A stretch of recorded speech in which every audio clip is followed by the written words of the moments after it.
ভারতের আদানির সাথে অসমত বিদ্যুৎ চুক্তি দ্রুত পুনর্বিবেচনার তাগিদ দিয়েছেন জ্বালানি বিশেষজ্ঞ ডক্টর তামিম। রাজধানীতে এক বিতর্ক প্রতিযোগিতায় তিনি বলেন, জ্বালানি খাতে এই ধরনের অনিয়ম ঠেকাতে একটি স্বাধীন কমিটির মাধ্যমে এই খাতের সিদ্ধান্তগুলো নেওয়া দরকার। এ সময় দেশবিরোধী এই চুক্তি বাতিলের দাবি জানান ডিবেট ফর ডেমোক্রেসির চেয়ারম্যান হাসান আহমেদ চৌধুরী কিরণ। ইমদাদুল্লাহ বাবু রিপোর্ট।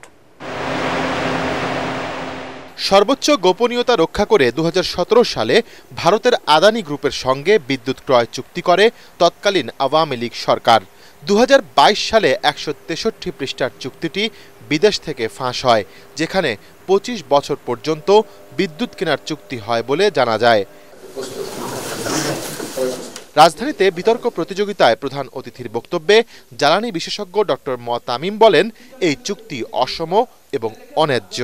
আদানির সাথে বিদ্যুৎ কেনার চুক্তিতে আমি যতটুকু দেখেছি, কয়লার মূল্যটা যেটা অনেক বেশি। আমরা জানি যে কয়লা কেন্দ্রে যে চুক্তিগুলো হয় সেগুলো ডিসকাউন্টেড চুক্তি হয়। সেই ডিসকাউন্টটা আমাদের বাকি কয়লা কেন্দ্রগুলোর জন্য প্রযোজ্য আছে, কিন্তু এটার মধ্যে নেই।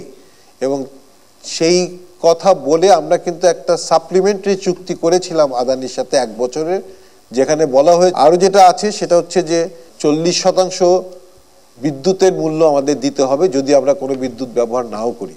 ১০০% তো ক্যাপাসিটি পেমেন্ট দিতে হবেই। এতে দ্রুত চুক্তিটি জাতির সামনে প্রকাশের অনুরোধ জানান অনুষ্ঠানের সভাপতি ও ডিবেট ফর ডেমোক্রেসির চেয়ারম্যান হাসান আহমেদ চৌধুরী কিরণ। বাংলাদেশের স্বার্থ সংরক্ষিত হয় নাই আদানি বিদ্যুৎ চুক্তিতে, এবং যে বিদ্যুৎ চুক্তিতে যিনি স্বাক্ষর করেছেন তিনি নিজে বলেছেন তিনি বিদ্যুৎ চুক্তিটি পড়ে দেখতে পারেননি। কাদের চাপে সেই চুক্তিতে স্বাক্ষর করেছিলেন বাংলাদেশের জনগণ এখনো পর্যন্ত জানে না সেই চুক্তিতে কি আছে। সবকিছু আমাদেরকে প্রকাশ করা দরকার। জ্বালানি খাতে স্বচ্ছতা নিশ্চিতে দুর্নীতিবাজদের দৃষ্টান্তমূলক শাস্তি নিশ্চিতেরও দাবি করেন তারা। এই বিদ্যুতের মাফিয়ারা ১৫০০ ছাত্র জনতা নয়, ১৮ কোটি মানুষকে তারা খুন করে গিয়েছে।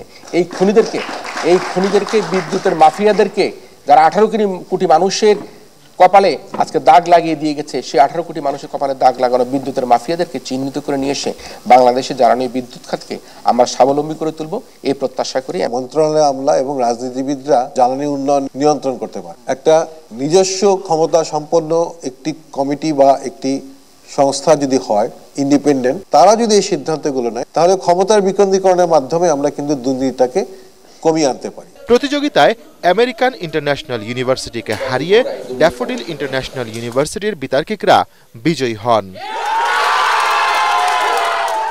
ইমদাদুল্লাহ বাবু, ATN বাংলা, ঢাকা।